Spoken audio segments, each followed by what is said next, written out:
أعوذ بالله من شرور أنفسنا ومن سيئات أعمالنا من يهده الله فلا مضل له ومن يضلله فلا هادي له وأشهد أن لا إله إلا الله وحده لا شريك له وأشهد أن محمدا عبده ورسوله أما بعد فأعوذ بالله من الشيطان الرجيم بسم الله الرحمن الرحيم فإن خير الحديث كتاب الله وخير الهدي هدي محمد صلى الله عليه وسلم وشر الأمور محدثاتها وكل محدثة بدعة وكل بدعة ضلالة وكل ضلالة في النار أعوذ بالله من الشيطان الرجيم بسم الله الرحمن الرحيم وما خلقت الجن والإنس إلا ليعبدون وقال النبي صلى الله عليه وسلم ستفترق أمتي على 73 فرقة كلهم في النار إلا واحدها رواه الترمذي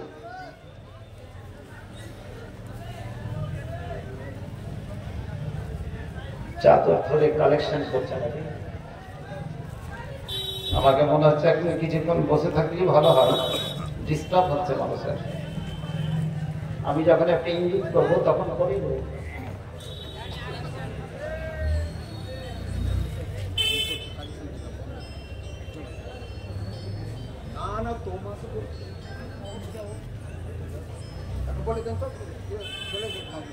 চাদরটা যদি এখন কিছুক্ষণ বন্ধ রাখেন 10 মিনিট ভাই ভিডিও ভালো আছে না ও বল অফ করতে হবে এটা খারাপ হয়েছে কোনটা ওই কোণাটা ওটা বন্ধ করে দিবে অসুবিধা হচ্ছে বলো এখানে যারা স্টেজে দায়িত্বে আছে হ্যাঁ ওই হ্যালোজেনটা হাইরে মানুষ নেই কি রে হোস হাইরে মানুষ হাইরে মানুষ নেই কি রে হোস করে যাচ্ছে অন্যায় হাইরে মানুষ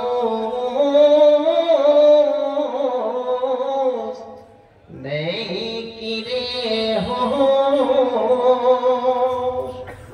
করে যাচ্ছে অন্যায় করে যাচ্ছে অন্যায় তোমার কঠিন এ পাষাণ মনে তোমার কঠিন এ পাষাণ মনে জাগবে রে কবে ভয় তোমার কঠিন এ পাষাণ মনে জাগবে রে কবে ভয়। তুমি তো শ্রেষ্ঠ সৃষ্টির সেরা, তুমি তো শ্রেষ্ঠ সৃষ্টির সেরা, আশরাফুল মাখলুকাত। তুমি তো শ্রেষ্ঠ সৃষ্টির সেরা, আশরাফুল মাখলুকাত মাখলুকাত। করছো দুর্নীতি ঘটছে অবনতি, এইভাবে কাটছে দিন রাত। হায়রে মানুষ নেই কিরে হোশ, হায়রে মানুষ নেই কিরে হোশ। করে যাচ্ছে অন্যায় অন্যায়, তোমার কঠিন এ পাষাণ মনে জাগবে রে কবে ভয়, জাগবে রে কবে ভয়। নেই কোনো একতা, নেই কোনো একতা, বিভক্তি বিচ্ছিন্নতা। করে যাচ্ছে জুলুম, করে যাচ্ছে জুলুম জুলুম। হায়রে মানুষ নেই কিরে তোর হোশ। করে যাচ্ছে অন্যায় অন্যায়, তোমার কঠিন এ পাষাণ মনে জাগবে রে কবে ভয়, জাগবে রে কবে ভয়। মাননীয় শ্রদ্ধেয় সভাপতি মহাশয়, ভৈরবপুরের উলামায়ে কেরাম, শিক্ষিত বন্ধু বান্ধব, আয়োজিত প্রোগ্রামে ভৈরবপুর সংলগ্ন এলাকার বিভিন্ন গ্রাম থেকে ছুটে আসা দিনী কাফেলা তথা দাদু নানু ভাইরা মামারা, আমার পর্দানাসীন মা বোনেরা, প্রশংসা মাত্রই আল্লাহ রাব্বুল আলামিনের, যার বিশেষ অনুগ্রহে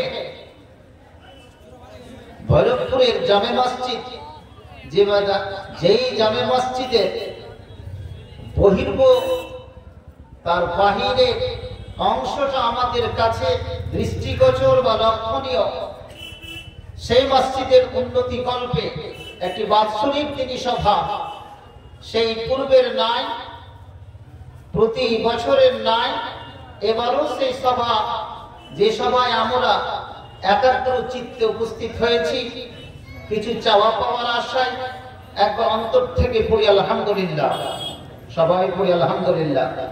তারপরে তার শেষ নবী জনাবে হযরত মুহাম্মদ, যিনি মরুপ্রান্তের কান্ডারি,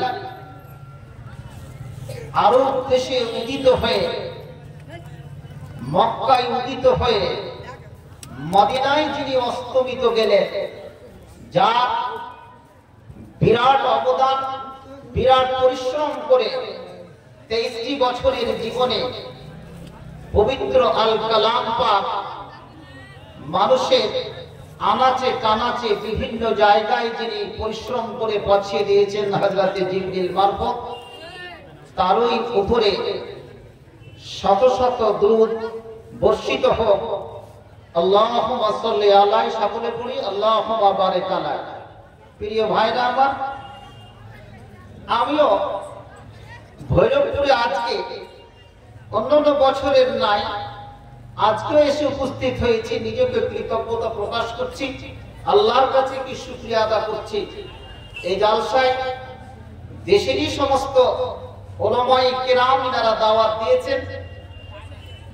আমার পরে পরে যে দুজন আমাদের মালদার কি মহারথী, আমার দুজনই ওস্তাদ আপনাদের কাছে উপস্থিত আছেন।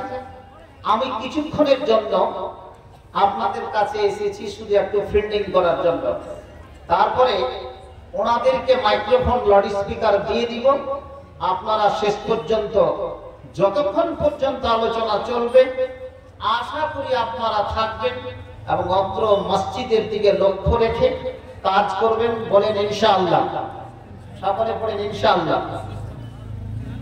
আজকে বক্তৃতার বিষয় খুব সংক্ষিপ্ত আকারে, খুব বেশি লম্বা চওড়া না করে, কারণ নবী সাহাবায়ে কেরাম স্থানকাল পাত্র অনুসারে বক্তৃতা দিয়েছেন।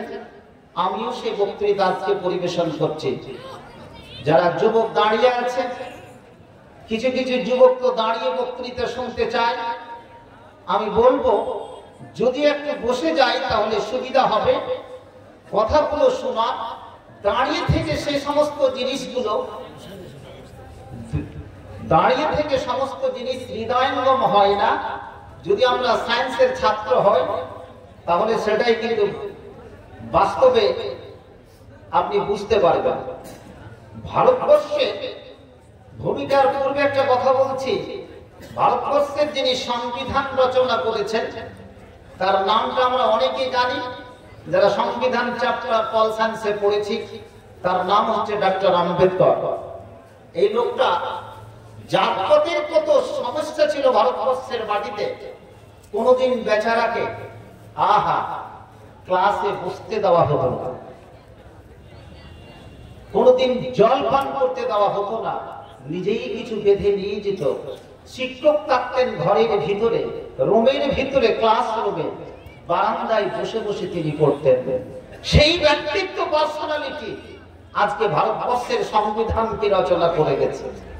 হতে পারে জালসায় এইরকমও কোন যুবক যুবতী এসেছে যে দাঁড়িয়ে দাঁড়িয়ে বক্তৃতা শুনে তার অরাসাত হিসাবে বিজ্ঞানী আইনস্টাইন অনুসারে এবং ডক্টর আম্বেদকরের যদি চিত্র, তার বৈশিষ্ট্য যদি মনে রাখতে পারে। আজকে বক্তৃতার বিষয় হচ্ছে ভাগাভাগি আর দলাদলি। কথাগুলো শুনবেন। আল্লাহ তাআলা আমাদেরকে পৃথিবীতে মানুষ রূপে সৃষ্টি করেছে। আমি পবিত্র কালাম পাক থেকে যে আয়াতটি পাঠ করেছি সেটা একমাত্র আল্লাহর ইবাদত বান্দেগী করার জন্য, তার গোলামি করার জন্য এবং পৃথিবীতে তাওহীদকে রক্ষা করার জন্য। এই পৃথিবীতে মানুষকে সৃষ্টি করার একমাত্র কে কারণ। একটা হাদিস আমি পাঠ করেছি, দেখছি একটা হাদিস আমি পাঠ করেছি। প্রিয় ভাইরা আমার, আজকের বক্তৃতাটা শোনার জন্য সবারই আমি দৃষ্টি আকর্ষণ করছি। খুব সংক্ষিপ্ত কথা, বেশি শুনলে কিন্তু মানুষের ব্রেনে থাকে না। এই হাদিসটা আমরা ছোট থেকে শুনে আসছি। মেম্বারে যে সমস্ত খতিব, যে সমস্ত কি বক্তারা কি খুতবা দিয়ে থাকেন, উলামায়ে কিরাম, তাদের মুখ থেকে শুনে আসছে। আমি শুধু একটু আপনাদের কাছে টিপস দিয়ে দিচ্ছি যে হাদিসটা আমরা যখন পড়ি বা পড়ার পরে যখন শিক্ষকতা করলাম বা এখন যে স্টাডি করছি, হাদিসটাতে বলতে কি চেয়েছে, তার উদ্দেশ্যটা কি, অনেকগুলো জিনিস হয়তো তখন বুঝিনি। প্রিয় ভাইরা আমার, বানু ইসরায়েলের আগে প্রায় ধরেন ৪-৫ হাজার বছরকার আগেকার কথা, ইয়াহুদ এবং নাসারা, যেটা হচ্ছে খ্রিস্টান যাকে বলবো, জিসাসের যারা পাইরোকার, তার আগে যে মুসার যারা পাইরোকার, যারাকে আমরা বলবো কি ইয়াহুদি, এরা বলা হয়েছে যে তারা ৭২ দলে বিভক্ত হয়ে গেছিল। কত দলে? ৭২ দল। আর আমার নবীর উম্মতেরা বিভক্ত হবে ৭৩ দলে। কত দলে? ৭৩ দলে। আমি হাদিসটি পাঠ করেছি, তিরমিজি শরীফ থেকে, আরো বিভিন্ন জায়গায় হাদিসটাকে বর্ণনা করা হয়েছে।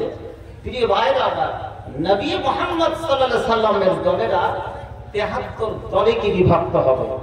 এখন প্রশ্ন হচ্ছে এই 73 দল কারা?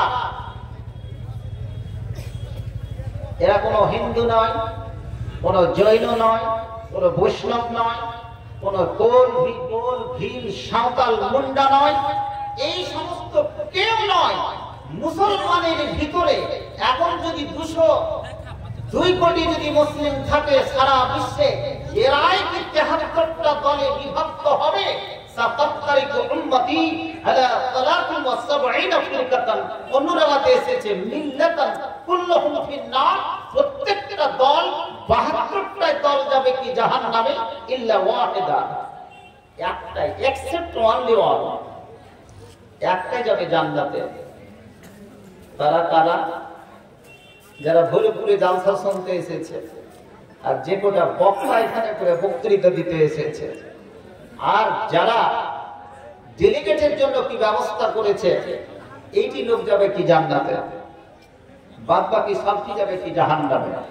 তাই এই 73 দলের ভিতরে থাকবে তারা আমাদের মতো কি আলেম, মুফাসসিরে কোরআন, মুহাদ্দিসিনে কেরাম, আমাদের মধ্যে থাকবে কি যারা বক্তৃতা দিয়ে বেড়ায়, আমাদের মধ্যেই থাকবে তারা যারা ফেকে শাস্ত্রের খিদমত করেছে, এই সমস্ত লোকেরাই থাকবে কি কোটি কোটি সংখ্যায় কি জাহান্নামে যাবে।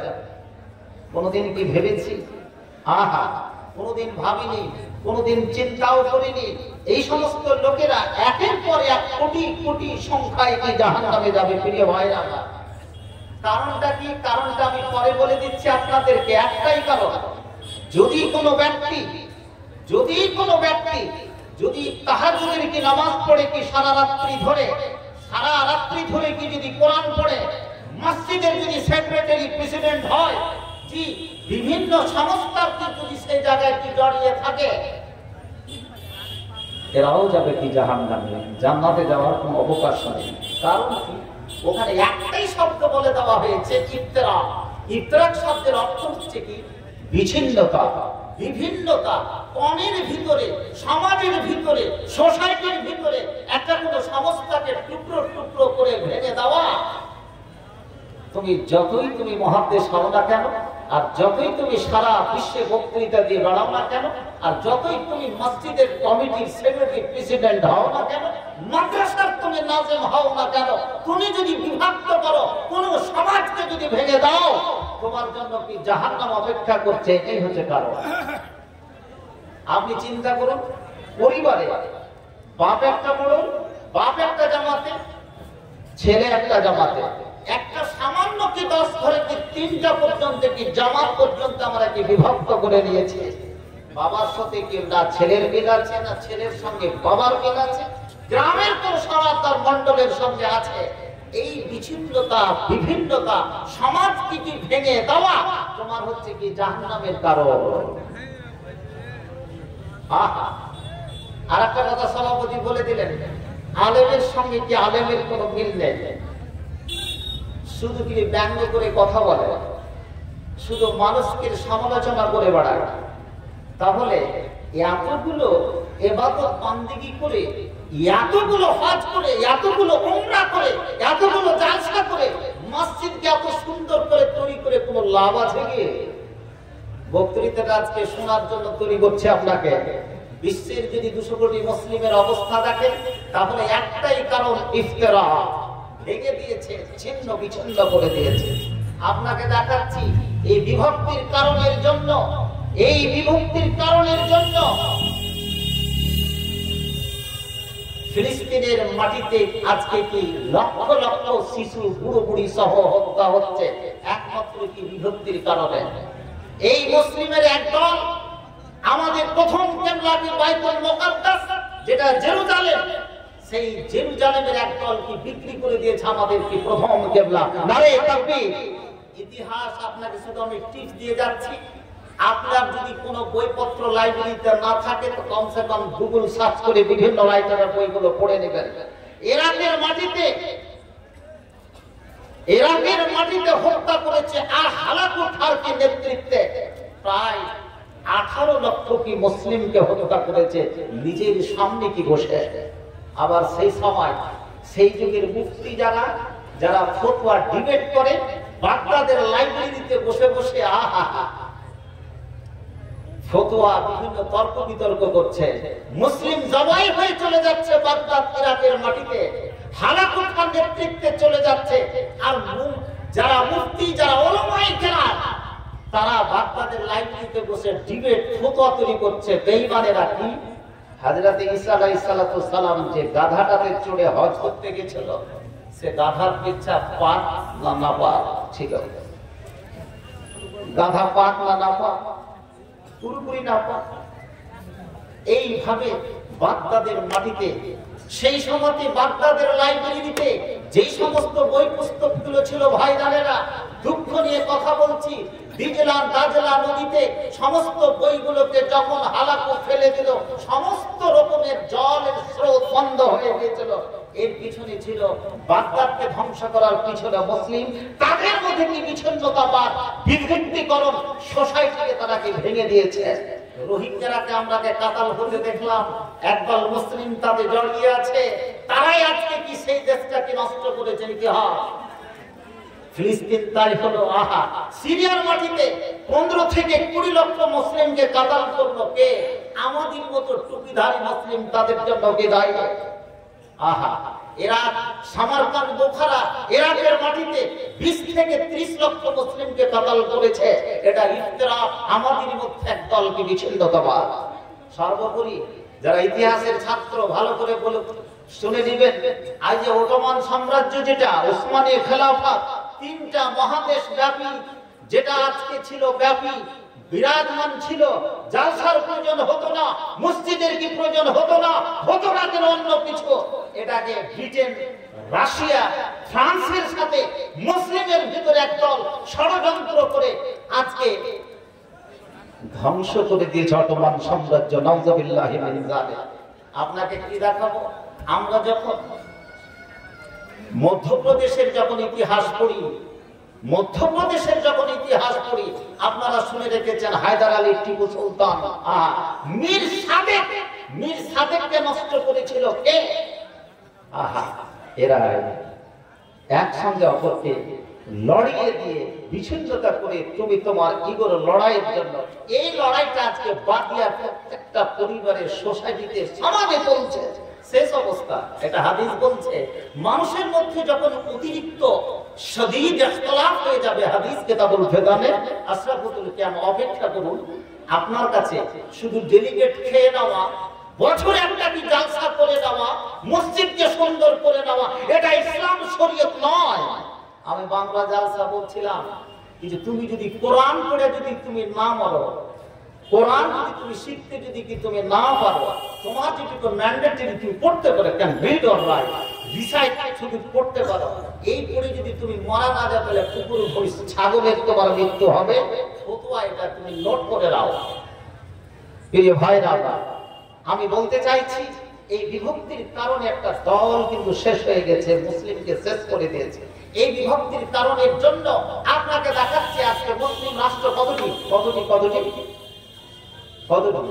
কিচ্ছু জানে না লোকজন, সব খাপালোকটি বসে আছে। 57টা দেশ, এই 57টা দেশটাকে কে ভাগ করেছে? এই 57টা দেশ যদি একসঙ্গে থাকতো, সারা বিশ্বে মুসলিমের কোনো অভাব থাকতো না। এটা কিন্তু বিভক্তি করেছে আমরা, আমাদের মতো লোককে। আমি যদি ভারতবর্ষের ইতিহাস দেখি, কলকাতার ইতিহাস দেখি, আমরা আজকে সমস্ত কিছু হারিয়ে ফেলেছি লর্ড ক্লাইভের যুগে।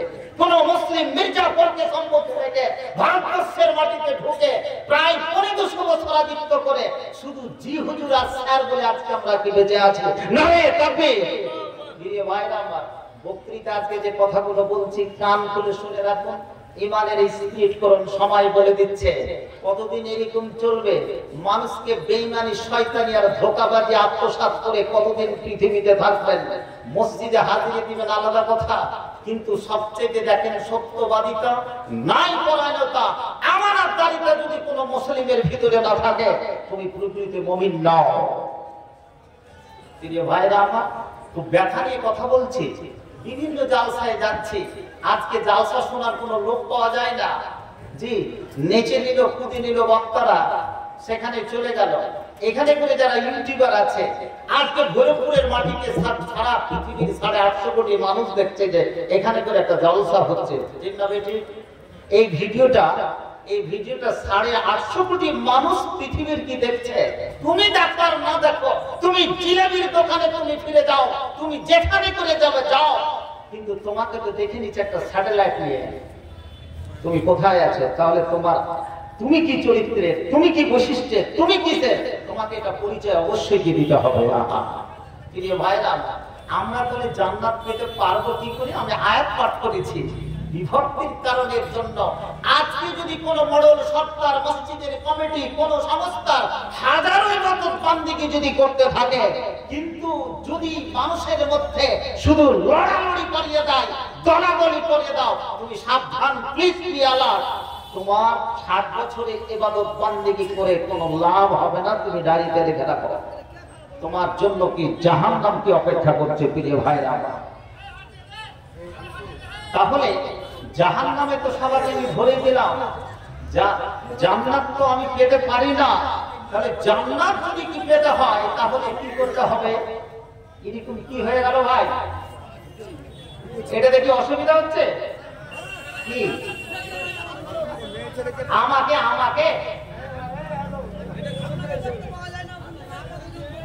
আরে আমি ছোট মানুষ আছি ভাই, এবার দেখতে পারে কোথায়?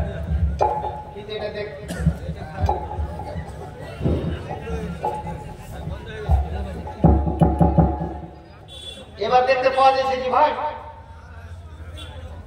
আরে দেখে দেখে তো আমি ঘুরিয়ে গেলাম, আর কত দেখবেন আপনি? এখন অপেক্ষা করেন, দোয়া করেন যেন এখন চলে যায় কবরে।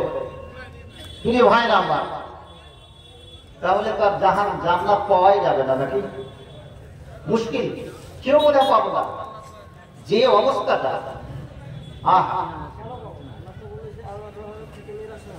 নিরাশ হয়ে যায়। আর এদিকে বেশি যাচ্ছি না।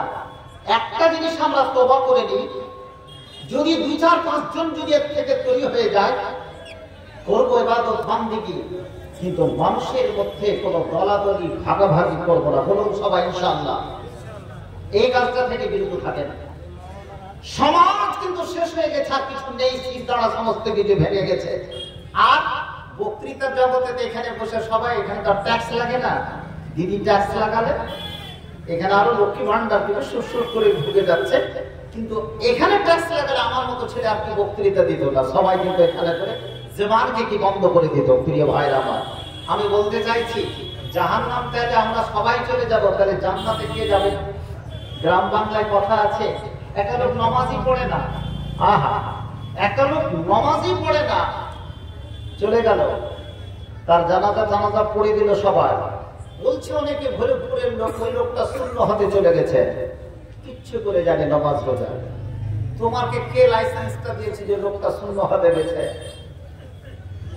তোমার বলার কি অধিকার আছে? কোন ইবাদত বান্দিগি করেছে? আমি ওখান থেকে বের করছি, আল্লাহর হাদিসও আছে। আমি তো জাহান্নাম পেয়ে গেলাম, কিন্তু ওখান থেকে বের করছি আপনাদেরকে। আমাদেরকে কি করে বের করা যাবে? না হলে তো আপনারা উঠে চলে যাবেন, আমরা তো জাহান্নামে তো চলেই যাচ্ছে, বের থেকে বের হবো। প্রিয় ভাইরা, মাজার শরীফ দেখেছেন, কবরে গিয়ে যারা সিজদা করে, একটা লোক না জেনে 50 বছর ধরে খালি সিজদা করেই চলে যাচ্ছে, কোনোই ও কিন্তু কালেমা পাঠ করেন, ওই বেচারা জানি না, ওকে ছেড়ে দেন। কিন্তু একটা লোক কালেমা পাঠ করেছে আর কবরে গিয়ে সিজদা চড়াচ্ছে, ফুল চড়াচ্ছে, সমস্ত কিছু চড়াচ্ছে, কিন্তু সে কালেমা পাঠ করেছে। দুটোর মধ্যে পার্থক্য তো আছে। একটা হাদিস বলছে, এই যে শূন্য হাতে গেল, তুমি বললে এই যে শূন্য হাতে চলে গেল, কিছুই করেনি, নামাজ রোজা কিছুই করেনি, হজ যাকাত কিচ্ছু দেয়নি, আপনি জানাজা পড়ে দিলেন, শূন্য হাতে চলে গেল। আল্লাহ রাসূল কিয়ামতের প্রাঙ্গণে একটা হাদিস, যে হাদিসটাকে বুখারীর কিতাবুল হাশরে বর্ণনা করা হয়েছে, বুখারী মুসলিম দুটি হাদিস থেকে নকল করছে। বুখারীর দ্বিতীয় জিলদে, দ্বিতীয় খণ্ডে শেষের দিকে কিতাবুল হাশর, যে ওখানে বর্ণনা করছে, আল্লাহ রাসূল বলছে যে ইদান, নিজের কমের জন্য ভৈরবপুরের কি যত লোক আজকে জালসা শুনতে এসেছে, ইদান লি, অ্যালাউ মি, হে আল্লাহ তুমি আমাকে অনুমতি দাও, ফিমান কাল বলুন লা ইলাহা, আজকে পড়ে নেন না যারা পড়েননি, লা ইলাহা ইল্লাল্লাহ। মরণের সময় শরবত খেয়ে কোনো লাভ নাই, তখন নানি দাদি সবাই পড়বে কি বাজারে একটা কালেমাটা পড়, থাকে না? অ্যাক্সিডেন্টের সময় কালেমাটা পড়ার, আল্লাহু আকবার বলার সময়টা থাকে না। আমাকে অনুমতি দাও ওই ব্যক্তির সম্পর্কে, ফিমান ক্বাল লা ইলাহা ইল্লাল্লাহ। আল্লাহকে বলবেন, আল্লাহ রে, যারা কালেমা লা ইলাহা ইল্লাল্লাহ পাঠ করেছে, ফকিরের কালেমা, তুমি অনুমতি দাও।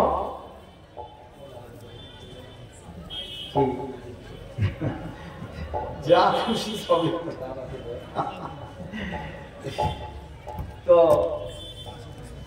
এদের সুপারিশ করার আমাকে অনুমতি দাও। আল্লাহ বলবেন লাইসা হাযিহি লাক, এটা তোমার ইখতিয়ারে নয়। আল্লাহ রাসূল যদি সুপারিশ না করবে তাহলে জাহান্নাম থেকে বাঁচতে পারবো কি? অনুমতিটা কবুল হলো না। আল্লাহ তাআলা স্বয়ং এবার হাদিস বর্ণনা করছেন। হাদিসটা কি? বিইজ্জতি ওয়া কারামি মান ক্বাল লা ইলাহা ইল্লাল্লাহ। আল্লাহ তাআলা বলছে, ওরে মুহাম্মদ সাল্লাল্লাহু আলাইহি সাল্লাম, এটা তোমার আন্ডারে নয়, তোমার ইখতিয়ারে নয়। যেই বান্দা আন্তরিকতার সঙ্গে লা ইলাহা ইল্লাল্লাহ পাঠ করেছে, তাকে আমি লা উখরিজান্না মিনান নার, আমি তাকে জাহান্নাম থেকে একের পর এক বের করে আনবো। বলুন আলহামদুলিল্লাহ। আহা, ওরে আমার ভরপুরের যুবক যুবতী, এলাকার সমস্ত যুবক যুবতী, আবার বৃদ্ধা বনিতা, জেনে রাখুন, জেনে রাখুন, আমি পৃথিবীতে অনেক অন্যায় কাজ করেছি। কোনোদিন নামাজ পড়েনি, কোনোদিন রোজা রাখিনি, কোনোদিন যাকাত দিইনি, হজ পর্যন্ত করিনি, কিন্তু সমাজে এমন এমন কাজ করেছি। ওরে আমি কোনোদিন ইফতারাকে যাইনি, কোনোদিন বিচ্ছিন্নতায় যাইনি, কোনোদিন মানুষের মধ্যে দলাদলি ভাগাভাগি করিনি। অতএব আমি যখন দুনিয়া থেকে চলে গেলাম, দুনিয়া থেকে যখন আমি কি মরে গেলাম, ওরে তুমি জেনে রাখো, জেনে রাখো, এই গুনাহ থেকে তুমি যদি বেঁচে থাকতে পারো, আল্লাহ তাআলা বলছেন বিইজ্জাতি ওয়া কারামি লা উখরিজান্না মিনান নার মান ক্বালা লা ইলাহা ইল্লাল্লাহ। ওরে যুবক যুবতী, জেনে রাখো, জেনে রাখো, তুমি যদি আন্তরিকতার সঙ্গে লা ইলাহা ইল্লাল্লাহ যদি তুমি পাঠ করে থাকো, তাহলে তুমি সত্যভাবে জেনে নাও, জেনে নাও, আল্লাহ তাআলা তোমাকে একদিন না একদিন ওই জাহান্নামের আগুন থেকে তোমাকে টেনে হিচড়ে বের করবেই করবে, এতে কোনো সন্দেহ নাই, সন্দেহ না। জান্নাত পাবো তো? পাবো না? বলুন ইনশাআল্লাহ। তাহলে হতে পারে কিছুদিনের জন্য জাহান্নামে হয়তো চলে যেতে হতে পারে, নাকি? এটা তো বলছে লা উখরিজান্না মিনান নার, জাহান্নাম থেকে আমি তোমাদেরকে বের করব, টেনে হিচড়ে বের করব, যেই ব্যক্তি আন্তরিকতার সঙ্গে একবার লা ইলাহা ইল্লাল্লাহ পাঠ করেছে। এবারে বলুন, এমন কোন ব্যক্তি আছে যে আমরা কি লা ইলাহা ইল্লাল্লাহ পাঠ করে দিই? যদি না পাঠ করে থাকি তো কমপক্ষে একবারও তুমি পাঠ করে নাও। ফকির যখন চাইতে আসবে, ফকিরের কি কালেমা, এই কালেমা এমন একটা কি সূর্য, ইমানি সূর্য, অন্ধকার থেকে মানুষকে কি আলোর দিকে নিয়ে যেতে পারে। আপনি ঝুঁকছে কেন? আমি তো ঝুঁকি না। প্রিয় ভাইরা, আজ আমি বলতে চাইছি যে আমি যে বলেছি কি যে দলাদলি এবং ভাগাভাগি, এই গুনাহটা থেকে যদি মানুষ কি বেঁচে থাকে, তার যদি কোনো আমালে যদি কোনো দুর্বলতা থাকে, তার কোনো পর্যায়ে যদি দুর্বলতা থাকে, তাহলে ভৈরবপুরের বা আশেপাশের সমস্ত যুবক যুবতী সবারই কাছে আওয়াজ হচ্ছে, খুব সংক্ষিপ্ত আলোচনা, যে এই গুনাহটা থেকে যেন আমরা বাঁচার চেষ্টা করি। যেমন ভাগ হয়ে গেছে 57টি রাষ্ট্রে, আপনার মসজিদ একজনকে আপনি কি মসজিদও আপনি একজন কি ভাগ করে নিতে পারেন। যদি এই সুরসুরি, এই আপনার ভিতরে কি বিচ্ছিন্নতা থাকে, তাহলে আপনি ভেঙে ভেঙে টুকরো টুকরো কি করে নেবেন। যদি এই গুনাহ থেকে, এই পাপ অন্যায় থেকে যদি আমরা আজকে কি বিরত না থাকি, মুসলিমের কি অবস্থা, মুসলিমের কি জাতকে চারিদিকে কি সেই অবস্থা কি বিরাজ করছে। ভাইরা আমার, এই অবস্থা যদি আপনাকে বলতে যায়, আমার থেকে আপনি কি ভালো খবর রেখেছে, মুসলিমের আজকে চারিদিকে মার খাচ্ছে, শুধু তাদের উপরে কি ধোলাই হচ্ছে, নির্যাতন চলছে। আপনি চোখের সম্মুখ থেকে দেখছেন কত মানুষ কাজকে কি হত্যা করে দেওয়া হলো। আমি তার জন্য একটা কি দোয়া পর্যন্ত কি করলাম না, ওহো আহা জারিও কি করলাম না, কিন্তু মানুষ এইভাবে কেন কি তারা বিভিন্ন জায়গায় কি চলে যাচ্ছে। আমাদের এই অবস্থাটা যদি হয়, মানুষকে একজন আলেম ভালো কথা বলে কি যে তুমি এই কাজটা করো, বাবা মা বলে কি তুমি এই কাজটা করো, কিন্তু না করবে না, তার বিপরীতে কিন্তু আজকে কি করতে যাচ্ছে। একটা কম এর বিপরীতে কিন্তু ধ্বংস হয়ে গেছে প্রিয় ভাইরা। কি ধ্বংস হয়েছে? সেই কম যখন মিশর থেকে সিনাই মরুভূমি পার করে যখন জেরুজালেমের কি ভিতরে কি ঢুকবে, জেরুজালেমকে যখন ফাতা করা হচ্ছে, হযরতে কি মুসার পর যিনি নবী হয়েছিলেন তিনি হলেন ইউসা বিন নূন। কি বললাম? ইউসা বিন নূন। তিনি যখন কি নবী হলেন তখন একটা কথা তাদেরকে বলে দিয়েছিল, জেরুজালেম অর্থাৎ ফিলিস্তিন, এই বাইতুল মাকদিস, এটা যখন ফাতা হয়ে গেল, জয়লাভ করে দিলাম, তখন আমরা যখন কোন জায়গাতে ভালো রেজাল্ট করি বা মসজিদে যখন আমরা কোনো জায়গায় ঢুকি, ভালো যখন কোনো জিনিস করি, তখন আমরা 2 রাকাত নামাজ পড়ি দিই। সাধারণত 2 রাকাত নামাজ পড়ি, সাদকা তরফা কিংবা সাজদায় পড়ে যাই। ইউসা বিন নূন একটা কথা বললেন, ও কমেরা, তোমরা যখন জেরুজালেমের বাইতুল মাকদিসে যখন তোমরা প্রবেশ করবে, তখন মাথাটাকে নিচু করে আর বুকটাকে তোমরা কি নিচু করে, আর একটা শব্দ তোমাদেরকে বলতে হবে যেটা হিব্রু ভাষায় হিত্তাতুন হায় হুত্তি তোই বলতে তাই মুদাব্বারা। হিত্তাতুন শব্দের অর্থ হচ্ছে আস্তাগফিরুল্লাহ। বলুন সবাই, বলুন আস্তাগফিরুল্লাহ, মানে আল্লাহ আমাদের কি গুনাহ মাফ করে দাও। ওরাকে বলল, নবী বলল যে তুমি যখন প্রবেশ করবে মসজিদের ভিতরে, জেরুজালেমের বাইতুল মাকদিস প্রথম কিবলা, তখন তুমি এই শব্দটা তোমরা সবাই বলবে। কিন্তু বেঈমান শয়তান কম, আহা, এই বেঈমান শয়তান কম থেকে 300 থেকে 400 বছর ধরে গোলামি যে ফেরাউনের কি কাটলো, এই গোলামিতে থেকে থেকে মন সংকীর্ণ হয়ে হয়ে এরা করলো কি, প্রবেশ যখন করছে তখন পিছনটা বাইতুল মাকদিসের মসজিদের ভিতর করে দিল, বুকটাকে উঁচু করে দিল, মাথাটাকে উঁচু করে দিল। তখন মুখে হিত্তাতুনের পরিবর্তে কি বলতে লাগলো? হিন্তাতুন। হিন্তাতুন মানে গমের দানা। ঘুরে ফিরে লক্ষ্মী ভান্ডারি বুঝি, তাই না? ঘুরে ঘুরে জিয়ারি বুঝি, ঘুরে ঘুরে সে টাকায় বুঝি। আহা, এই কম করলো কি? এইভাবে প্রবেশ করতে বললো বাইতুল মাকদিসের কি মসজিদে, কিন্তু প্রবেশ করলো কি পিছনটাকে করে দিল মসজিদের দিকে, আর হিত্তাতুনের পরিবর্তে বলতে লাগলো কি হিন্তাতুন। এই কমটা আল্লাহ কোনোদিন রাখবে নাকি বরবাদ করে দেবে? আহা, ওরে আমার যুবক যুবতী, জেনে রাখো তোমার রাসূল এবং আল্লাহ তাআলা যেটা হুকুম করেছে সেটা অনুসারে তুমি জীবিকা অর্জন করো, সেইভাবে তুমি চলাফেরা করো, সেটাতে তোমার কি সহায়তা আছে, সেখানে তোমার খায়র আছে, সেখানে তোমার কল্যাণ আছে। ওরে যুবক যুবতী, জেনে রাখো, জেনে রাখো, এ কমে 100 বছর নয়, 200 বছর নয়, 300 বছর, 400 বছর পর্যন্ত ফেরাউনের গোলামি কেটে কেটে কেটে কেটে তাদের গোলামি এমন ভাবে রক্তের রন্ধ্রে রন্ধ্রে প্রবেশ করে গেছিল যে কোনো কথা তাদের ব্রেন কাজ করছিল না, ব্রেন প্লাস্টিক হয়ে যায়, ব্রেন সম্পূর্ণ কি বেকার হয়ে যায়। সেই কম কিন্তু শেষ হয়ে গেছে রে। ওরে আমার যুবক যুবতী, জেনে রাখো তুমি আজকে কোন জায়গায় ভুগছো, কোন জায়গায় তুমি চলছো। তুমি কি নিজের জীবনের একটুকু সমালোচনা করো না? নিজের আত্মিক তুমি পরিচালনা করো না? একবার তোমার জীবন তুমি কি দেখে নাও যে আমি কোন জায়গায় আজকে দাঁড়িয়ে আছি, কোন জায়গায় অবস্থান করছি। একবার তুমি ভেবে নাও, ভেবে না। মুসলিমের অবস্থা কি দেখবেন? সারা বিশ্বের মুসলিমের একই অবস্থা, খালি ভোরে ভোরে যুবকটিকে দেখলেন না, যুবতী দেখে নেটে সার্চ করে পড়েনি, একই অবস্থা। এখানে কত পার্সেন্ট লোকের মুখে দাঁড়িয়ে আছে বলুন তো? আছে? কোন পার্সেন্টেজ হবে? যারা যারা দাঁড়িয়ে রেখেছে হাতটা উঠান তো দেখি। কোন পার্সেন্টেজ পড়বে না। ইয়াহুদির বাচ্চারা 99% লোক দাঁড়িয়ে রাখে। কেন? এই মুসলমানের বাচ্চাকে পৃথিবীতে শেষ করে দেওয়ার জন্য।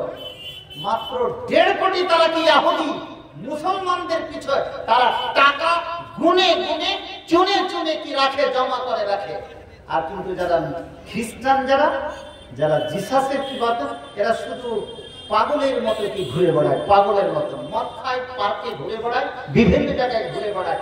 ওই জায়গাটা কিন্তু আমরা আজকে কিনে নিয়েছি প্রিয় ভাইরা আমার। মদের দোকানে কি আড্ডাবাজি, তাস, জুয়াবাজি, বিভিন্ন বাজিতে আজকে কি আমরা কি জড়িয়ে গেছি। এটাকে কথা বলে কি হবে, আপনাকে কি নিজে পরিবর্তন হতে হবে। নারে তাকবীর। প্রিয় ভাইরা আমার, এখনো মুসলিমদের কি যেটা অবস্থা, শুধু ভারত, বাংলাদেশ আর নেপাল কথাটা নয়, আর মায়ানমারের কথাটা নয়। আজকে যদি আপনি অবস্থাটা যদি নেন, ফ্রান্সের রাজধানী কি প্যারিসের খবরটা নেন, আইফেল টাওয়ারের নিচে রাত্রি 12টার সময় যদি পাওয়া যায়, এই মুসলমানের কি বাচ্চারাকে, যুবক যুবতীদেরকে পাওয়া যায়। বলুন নাউজুবিল্লাহি মিন যালিক। এরা কারা? এরা কোথাকার লোক? এরা হচ্ছে মরক্কোর লোক, এরা আফ্রিকার যুবক যুবতী। আহা, এরা আফ্রিকা, মরক্কো, আলজেরিয়া থেকে সেখানে করে যায় রাত্রি 12টার পরে, যে বিভিন্ন তাস, জুয়া, যে গার্লফ্রেন্ডকে নিয়ে সেখানে করে ঘুরে, সাদা চামড়ার কোন লোক সেখানে করে পাওয়া যায় না। মুসলিমদের অবস্থা সেখানে করে সেই অবস্থা ফ্রান্সের মাটিতে। মিথ্যা কথা বলছি? দেখে নেবেন। শুধু কি তাই? আহা, এরা সমস্ত জায়গা থেকে আজকে কিন্তু মার খাচ্ছে। কেন? তুমি তোমার অস্তিত্বকে তুমি কি হারিয়ে ফেলেছো। আরো কি দেখবেন, যেটা লিবিয়ার রাজধানী কি ত্রিপলি। আহা, এই ত্রিপলিতে কিভাবে মুসলিমরা আজকে কি সেই অবস্থা আছে। সে ভারত থেকে হোক, পাকিস্তান থেকে হোক, আর আফ্রিকা থেকে হোক, আর আফগানিস্তান থেকে হোক, যুবকেরা ত্রিপলির যেটা বিমান, যেটা হচ্ছে বন্দর, সমুদ্রে বন্দর, ওই বন্দর থেকে তারা যাত্রা শুরু করে ইউরোপ মহাদেশে। তাদের নৌকা হয় কিসে? তাদের নৌকাটা হবে সেই কি বলছে কি যে প্লাস্টিকের পাম্প করে সেই নৌকা তৈরি করা হয়। আর ওই নৌকাতে 200-250 জন যুবক শুধু কি মুসলিম কি চেপে যায়। তারা যায় কোথায়? আমরা যেমন কি রুজি রুটির জন্য ভৈরবপুর, টালমাংরা, কমলাবাড়ির সমস্ত কি যুবকেরা লেখা নাই, পড়া নাই, কিচ্ছু নেই, 5-6 পর্যন্ত পড়লো, হয়তো লিখতেও জানে না, পড়তেও জানে না, 9, 10, 11, 12 পর্যন্ত পড়লো, সঠিকভাবে বাংলা পড়তে পারে না, ইংরেজি থেকে দূরের কথা। আজকে আমরা চলে যাই বিভিন্ন কেরল, বিভিন্ন কি সাউথ ইন্ডিয়াতে কি আজকে কাজ করতে, কেউ বাইরে কি চলে যায়। ভয়ঙ্কর কি অবস্থা। মুসলিমের অবস্থা যেমন বাংলার, ঠিক সারা বিশ্বের মুসলিমের কি একই অবস্থা। প্রিয় ভাইরা আমার, চক্ষু দিয়ে জল আসবে, চক্ষু দিয়ে কান্না আসবে, নাক দিয়ে কি জল পড়বে। লিবিয়ার ত্রিপলিতে রাত্রি 12টা-2টার সময় সেই নৌকা ছাড়া হয়। সেই নৌকাটা কোনো কাঠের বা লঞ্চের নৌকা নয়, সমুদ্রের পথে কি ছাড়া হবে। সেই নৌকাটাকে পাম্প দিয়ে সেটাকে প্লাস্টিকের কি নৌকা তৈরি করা হয়। 150, 200, 100 জন সেখানে মুসলিম যুবক সেখানে করে চড়ে যায়। তারা যাবে কোথায়? ইউরোপের মাটিতে ভিক্ষা করতে, সেখানকার শরণার্থী হয়ে থাকতে। যুবক যুবতী কি তুমি জেনে রাখো, আজকে ভারতবর্ষের কি মুসলিম, পশ্চিম বাংলার মুসলিমের যদি এই অবস্থা হয়, ভারতবর্ষের বিভিন্ন আনাচে কোনাচে গিয়ে আজকে টাকা পয়সা কি নিয়ে আসি, নাই তার কি শিক্ষা, ছেলে পুলে আজকে পড়া শিক্ষা হলো না। এটাই হবে কি দাজ্জালের কি এজেন্ট। না তার কোরআনের শিক্ষা আছে, না তার কোনো ডিগ্রি আছে। কোন ব্যক্তি আমার, কোন ব্যক্তি কোন সময় বলেছে যে তুমি চাকরি পেয়ে গেলে খুব কি অহংকার হয়ে গেছে। কেউ যদি কলমের জগতে চাকরি পেয়ে থাকে, তোমার ভিতরে শক্তি থাকলে তুমি আজকে চাকরি পেয়ে দেখাও। এটা হচ্ছে কলমের জোগার অস্তিত্ব। প্রিয় ভাই, আমি তো সেই লেখাপড়া শেখাতে পারিনি ছেলেকে, দিল্লি বম্বে যে খাটলাম, চারিদিকে খাটালাম, কিন্তু যারা আজকে 500 মণ ধানের কি গিরস, 1000 মণ ধানের গিরস, তারা আজকে কি হকারে পরিণত হয়েছে। আমি বক্তৃতা শুনেছিলাম, সেই আজকে মরহুম চলে গেছেন আজকে আমাদের ঐতিহাসিক সম্রাট গোলাম আহমদ মুর্তজা। তিনি বলেছিলেন বক্তৃতায় সে সময় কি যে পশ্চিম বাংলার কিছু কিছু জায়গায় সমস্ত লোককে হকারে পরিণত হবে। 1000 মণ ধানের গিরস আছে কি কোথাও? টালবাংলাতে নেই, কোথাও নেই। সমস্ত পরিবারগুলো সমস্তকে হকারে পরিণত হয়েছে। শিক্ষার জন্য কি যারা কিছু কাজ করেনি, আজকে যারা সেই সময় শিক্ষাকে কিছুটা ধরে রেখেছিল, তারাই হচ্ছে কিছু চাকরি বাকরি বিভিন্ন জায়গায় দাঁড়িয়েছে। আজকে আপনাদেরকে কথাটা জি করোনার মতো তিত হলে বাস্তব সত্য। শিক্ষাকে যদি আজকে পিছনে, আপনি আজকে অনেক ভালো আছেন, অনেক টাকা আপনি পাচ্ছেন, খুব ভালো আছেন, কিন্তু আপনার ঈমান যে কখন কেড়ে নিবে আপনি জানেন না। কারণ আপনার কাছে না দ্বীনি শিক্ষা আছে, না আপনার কাছে কোনো জেনারেল শিক্ষা আছে। শুধু আজকে স্কুল কলেজে যারা পড়তে যায় শুধু কিছু চাওয়া পাওয়ার আশায়, এখানে যারা আজকে যারা আমরা এসেছি জালসা শুনতে, কেউ ডেলিগেট খাওয়ার আশায় এসেছি, কেউ হয়তো পুণ্যতে এসেছি। প্রিয় ভাইরা আমার, অনুরোধ করছি আমি আপনার কি দেশের ছেলে, কষ্ট করে ছেলেটাকে আপনি শিক্ষা দিন, কষ্ট করে তিনি শিক্ষা দিন। না হলে যে কোনো ব্যক্তির ঈমান যে কোনো সময় যে কোনো পদ্ধতিতে আপনার ঈমান কি কেড়ে নিতে পারে। আজকে দিল্লিতে যদি 5% সিট সারা দিল্লির উপরে যদি অস্তিত্ব তারা যদি চালায়, তাহলে সারা বিশ্বে মাত্র 1.5 কোটি ইহুদি 200 কোটি মুসলিমের উপরে তারা আজকে অস্তিত্ব চালাচ্ছে। 250 কোটি নাসারা খ্রিস্টানদের উপরে অস্তিত্ব চালাচ্ছে। 7.5 কোটি সমস্ত মানুষের উপরে তারা আজকে অস্তিত্ব চালাচ্ছে। কেন কেন কেন? তাদের মধ্যে শিক্ষা আছে। ছেলেকে তৈরি করেছে সেটা ইসরায়েলে ছোট ছোট বাচ্চা শিশুকে তারা, আমার যদি একটা শিশু হয় ওই ছেলেটাকে কত স্নেহ ভালোবাসা দিয়ে রাখি, আহা, কিন্তু তারা একটা 5 বছরের 6 বছরের 7 বছরের 10 বছরের শিশুকে কাদাতে বালুতে তাকে রেখে দেওয়া হয় ও যেন শক্ত হয়। ভারতবর্ষে যিনি প্রথম তাহরিকে শহীদান চালিয়েছিলেন, 2 জন মাওলানার কথা মনে পড়লে কাঁদতে চোখ দিয়ে জল আসে। আজকে মালদা মুর্শিদাবাদে 2 দিনাজপুরে আহলে হাদিসের ছাপ একমাত্র তাদের আন্দোলনের জন্য, এটা নারা হত্যাদের জন্য, নারায়ে তাকবীর। সেটাকে শাহ ইসমাইল শাহী এবং কি আহমদ শাহী। দিল্লির মাঠে তখন তাপমাত্রা 50 ডিগ্রি 48 ডিগ্রি তাপমাত্রা, দোতলার উপরে তারা ঠিক দুপুরবেলা 12টা-1টার সময় খালি গায়ে খালি পায়ে ট্রেনিং দিতেন। আমি যে ইংরেজদের বিরুদ্ধে লড়বো, শিখ বিদাতের বিরুদ্ধে লড়বো, আজকে আমি বিজেপি ট্রেনিং প্রাপ্ত হয়ে যাই, নারায়ে তাকবীর। আমি ঘর থেকে ইসলাম পেয়েছি, ঘর থেকে সমস্ত জিনিস পেয়েছে, আমার ভিতরে কোনো পরিবর্তন নেই। তুমি কিসের মুসলিম হয়ে তোমার ইমাম যে কোনো সময় কেড়ে নিতে পারে। কিছুদিন পরে মানুষ বুঝবে না। বাংলা জালসাতে বললাম যে বর্তমান যুবকেরা সমস্ত কি প্লাস্টিকের কি প্ল্যান নেই, শিক্ষা নাই, কর্মসংস্থান নেই, কেউ কিছু পড়েছি কোনো চাকরিতে জানাতে পারছে না, পেটে ব্যথা, এই সমস্ত টেনশনে 3 জন 4 জন মিলে একটা বাইকে চলতে চলতে কোন মোড়ে দেখা গেছে যে 3-4 জনের চিৎপটানো হয়ে গেছে, প্রচুর অ্যাক্সিডেন্ট। প্রিয় ভাইরা আমার, কারণ কি?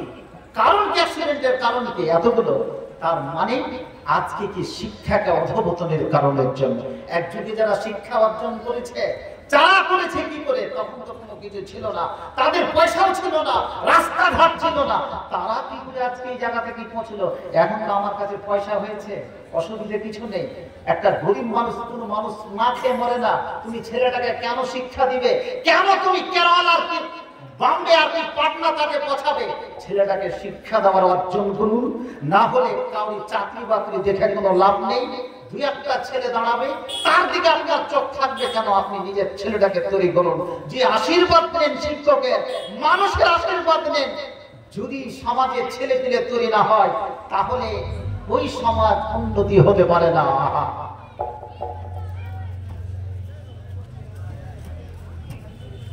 চলে যাবে ওই যে নৌকাটা করে সমস্ত যুবক নৌকাটা করে আজকে ইউরোপের মাটিতে খাটতে যাবে, লিবিয়ার ত্রিপোলি হতে। পাম্পের যদি নৌকা কোনো সময় বাস্ট হয়ে যেতে পারে, এরকম ঝুঁকলে কি আর বক্তৃতা দেওয়া যায় না? ওই নৌকা, পাম্পের নৌকা কোনো সময় বাস্ট তো হতে পারে, কোনো তাদের জীবনের নিশ্চয়তা নেই।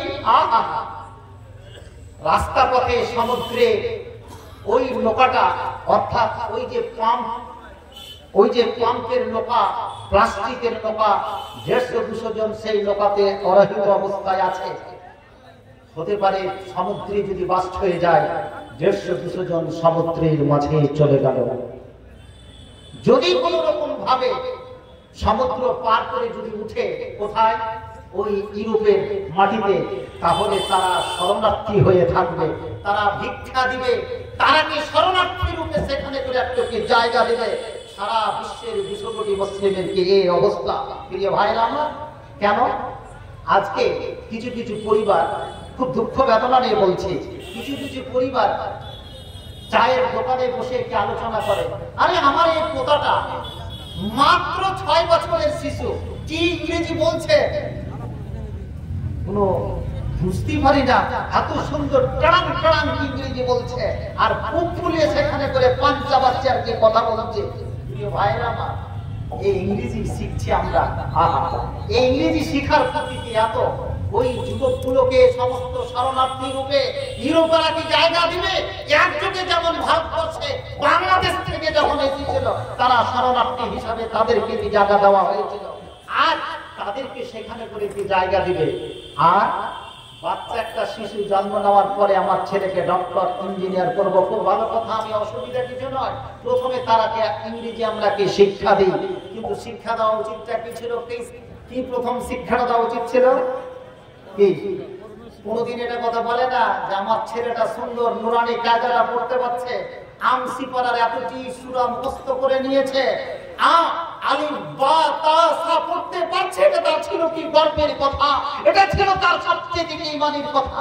কিন্তু আজকে পাঁচটা বছর প্যাচ করে বলছে আমার ছেলে ইংরেজি সুন্দর কি পড়তে পারছে, ইংরেজি কি বলতে পারছে, এটা কেন? আজকে প্রত্যেকে দেখুন, গ্রাম বাংলা থেকে নিয়ে শহর পর্যন্ত আমরা সমস্ত কি একাডেমি খুলতে শুরু করেছি, বিভিন্ন ইংরেজি শুরু করতেছি, কেন? এটা ফল কি? আমরা 250 বছর ধরে কি গোলামি খেটেছি কার? ইংরেজি। ওই যে গোলামি খেটে খেটে খেটে খেটে আজকে আমাদের রক্ত মাংস সমস্ত কিছু, তখনও জি হুজুর বলেছি, তখনই স্যার বলেছে, একটা চাপড়াশি দিয়ে আমরা বুঝতে পারি না। একটা ডি অফিসে গেলে, ব্লকে গেলে, অঞ্চল অফিসে গেলে, ওই তো চাপড়াশি আছে, ওকে স্যার বলে দিচ্ছি, বলি না?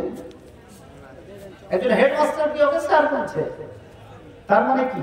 ওই যে গোলামি 250 বছর ধরে ইংরেজদের সাথে ইংরেজির শাসন করেছে, ওই গোলামি ঢুকে আছে, আমাদের সমস্ত জিনিসকে খেয়ে নিচ্ছে। আর তুমি কি ইংরেজির কি ব্যবস্থা করেছ? আপনি গুগল সার্চ করে পড়বেন, ইংল্যান্ড থেকে যদি স্পেনের মাটিতে যান, স্পেনের কোন এয়ারপোর্টে কোনো ইংরেজি নেই, এমনকি এক্সিট এন্ট্রান্স শব্দটাকে আপনি পাবেন না, জার্মান ইংরেজি পাবেন না, জাপানে পাবেন না। তারা ইংরেজি শিখাকে মনে করে এটা অবমাননা, অপমান মনে করে। আর বাঙালি তো কয় হাজরাত ইনসান, বাচ্চাটা যেমনই হলো আমি ইংলিশ মিডিয়ামে দিয়ে দিব, আহা, ইংলিশ মিডিয়ামে দিয়ে কিছুদিন পরে দেখা গেল দাঁড়িয়ে পেচ্ছাপ করবে। তোমাকে যদি ডাক্তার ইঞ্জিনিয়ার হয়, তোমাকে দুটো খেতেও দিবে না, তোমার জানাজা থেকে তোমার উপস্থিত হবে না, কিছু লোককে তোমাকে পাঠিয়ে দিবে, তোমার সেখানে করে জানাজাতে সে উপস্থিত হবে না। নারে তাকবীর! প্রিয় ভাইরা, আমি ডাক্তার ইঞ্জিনিয়ার হতে, আইএস অফিসার হতে বিরোধিতা করছি না, কিন্তু বেসিক্যালি যে তালিমটা, সে তালিমটা যদি আজকে আমরা কি না দিয়ে থাকি, তাহলে ওমা খালাকতুল জিন্না ওয়াল ইনস ইল্লা লিয়াবুদুন প্রতীক হতে পারবো না। প্রিয় ভাইরা, আমরা কোন জায়গাতে এই দলাদলি ভাগাভাগি করতে গিয়ে সমাজকে আজকে কোন জায়গা থেকে নিয়ে চলে গেছে জানেন? আহা, আজকে যে সমস্ত কি মেয়েরা জালসা শুনতে এসেছে, এই সমস্ত মেয়েগুলোর দিকে দেখেন দলাদলি কি ভাগাভাগিতে। মেয়েরা এমন একটা সুন্দর জাত, এমন একটা সুন্দর একটা কি পদার্থ, এমন একটা কি সুন্দর কি জীব, এর চাইতে সুন্দর কোন জিনিস হয় না।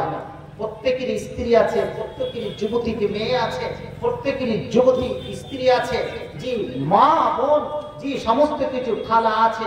এরা এত সুন্দর সমস্ত কিছু জিনিস তারা কি করতে পারবে, কিন্তু এরা কোরআন পাঠ করবে, কোরআন শিক্ষা করতে দিয়ে দাও, খুব এরা কি কোরআন পাঠ করবে। সুবহানাল্লাহকে 100 বার যদি বলতে গেছো, এইটাতে দোয়া আছে পাহাড়ের সমান বলবে, আল্লাহু আকবার বলতে দিয়ে দাও বলবে, জি সুবহানাল্লাহ বলতে দেন বললে, আলহামদুলিল্লাহ পাঠ করতে দেওয়া হয়, কিন্তু বলে দিবে আহা, যেটা কিন্তু পুরুষ পারে না, সেটা কিন্তু স্ত্রী পারে।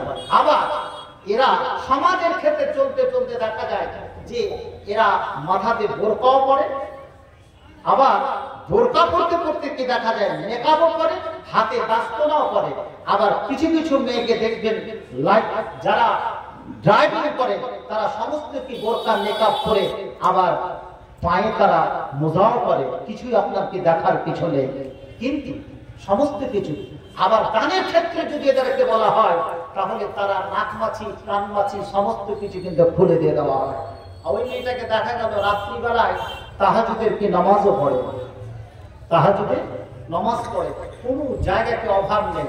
এখন যদি মেয়েদের কাছে যদি চাই যেটা নবীর যুগে দান হতো, কি তুমি নাক মাছি খুলে দাও, হাতের ব্রেসলেট খুলে দাও, পায়ের তুমি তোড়া খুলে দাও, সমস্ত কিছুই তারা কিন্তু খুলে দিয়ে দিবে, যেটা পুরুষ পারবে না।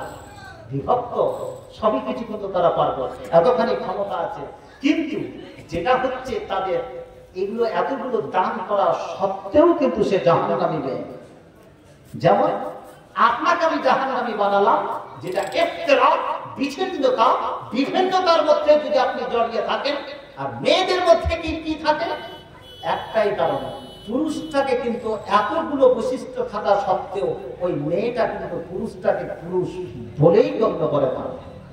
পুরুষটা যদি 1 ইঞ্চি নিচু হয় তোমার পুরুষ তো, কিছু যদি কমও জানে খাপাও হয় তোমার পুরুষ তো, অতএব তাকে এমন ভাবে করে যে পরের দিন মালদা জজ কোর্টে পুরুষের উপরে কি পুরুষ স্বামী স্ত্রী নির্যাতন, বধূ নির্যাতন মামলা সেখানে বলে দিয়ে দেওয়া হয়।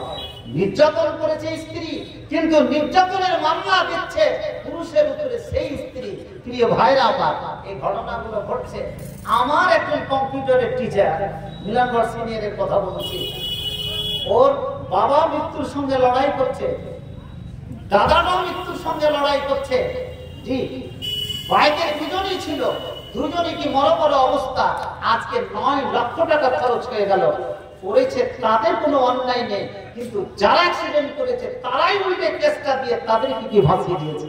প্রিয় ভাইরা, যুগকাল বলে কিছু আছে, মানুষের ইনসাফ বলে কিছু আছে, নাই প্রমাণতা কিছু আছে। মানুষের ক্ষেত্রে যদি এরকমই হয়, তুমি সেখানে করে যাবে।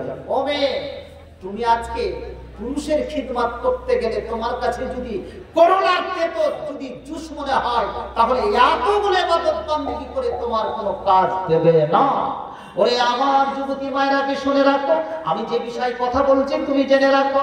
তুমি যদি হাজারো হাজার ইবাদত বন্দেগী করো, প্রতিদিন যদি তাহাজ্জুদের নামাজ পড়ো রে, তুমি যদি 5 ওয়াক্ত নামাজ পড়ো, নফল রোজা পড়ো, নফল নামাজ পড়ো, তুমি যদি আজকে সমস্ত সুন্নাতের ইহতিমাম করো, দান পর্যন্ত যদি তুমি করতে থাকো, কোনো জিনিসের অভাব নাই। এমনকি তুমি যদি আজকে মাথাতে যদি তুমি আজকে সেই ধরনের জিনিস তুমি রাখো, কোন জায়গাতে তোমাকে দেখতে পাবে না, তাহলে তোমার সমস্ত জিনিস ঠিক আছে। কিন্তু জেনে রাখো, পুরুষের যদি তুমি খিদমত না করো, পুরুষের কথা অনুসারে তুমি যদি চলতে না জানো, তাহলে তুমি এটা জেনে রাখো তোমার পক্ষে জান্নাত পাওয়া সম্ভবপর নয়। অতএব তুমি যদি এটাকে নিজের জন্য আসল করে নাও, তাহলে এটা অন্যায় হবে। নিজের জন্য ভাবতে ভাবতে পুরুষটাকে তুমি আজকে নির্যাতনের মামলায় তুমি ফাঁসিয়ে দিলে রে, তাহলে এটা অন্যায় হবে। অতএব তুমি এখান থেকে পুরুষের খিদমত তোমাকে করতেই হবে। যদি তুমি জান্নাত পেতে চাও, তুমি যদি নফল নামাজ পড়ো, সুন্নাত নফল নামাজ পড়ো, এর থেকে বেশি যদি তুমি স্বামীর খিদমত করো, তাহলে এটাই তোমাকে জান্নাতে নিয়ে যাবে। নচেত তোমার জান্নাত পাওয়া কোনো মতেই কঠিন হয়, কোনো মতেই ঠিক হবে না, কোনো মতেই সাধ্য হবে না। তুমি এটা ডায়েরিতে নোট করে না। কে চিৎকার করছেন? টাইম প্রায় আমার কি হয়ে আসলো, কি হয়ে গেছে প্রায় বক্তৃতা। আপনাদেরকে একটাই কথা বলছি, এই মসজিদটার ওপরে গেছিলাম, এনারা ওপরে দোতলার কিন্তু ভূমিকা নিয়ে নিয়েছে নাকি, অনেকটা হয়ে গেছে। মসজিদের ভিতরটা যা দেখলাম, কোনোদিন আমি ঢুকিনি, এতবার জালসা থেকে আসি, কিন্তু আমি এখানে করে কোনোদিনই ঢুকিনি। এত সুন্দর মসজিদ করেছে, আলহামদুলিল্লাহ, বলুন আলহামদুলিল্লাহ। জি, এই মসজিদটাতে বোধহয় এদের জায়গা ধরছে না, যেহেতু এটা জামে মসজিদ। জি, এই জামে মসজিদটাকে কেন্দ্র করে আরা জালসার ভূমিকা নিয়েছে। অতএব এই মসজিদটাতে আপনাদেরকে দাম দিতে হবে। এই মসজিদ এত বড় কি মসজিদ, এই মসজিদটা ভূমিকায় যারা আছে, যারা কমিটিতে আছেন, যারা আজকে সহযোগিতা আছেন, এই মসজিদকে শুধু আজকে টাইলস আর এসি করার সঙ্গে সঙ্গে এই মসজিদটাতে যদি মক্তবটাকে আমরা ভালো করে চালাতে পারি, মক্তব কি দেখা গেল মক্তবের 2, 4, 5 জন 10 জন পরিবারের ছেলে মেয়ে আসে আর সমস্ত পরিবার থেকে ছেলে মেয়েগুলোকে দিলাম না, এটা ঠিক নয়। প্রত্যেকটা পরিবার থেকে ছেলে মেয়েগুলো এখানে করে পড়াবার চেষ্টা করবেন, তাহলে মসজিদকে সুন্দর টাইলস আর সুন্দরভাবে কি মার্বেল পাথর দিয়ে সাজানো, তার থেকে কি বেশি কি আপনারা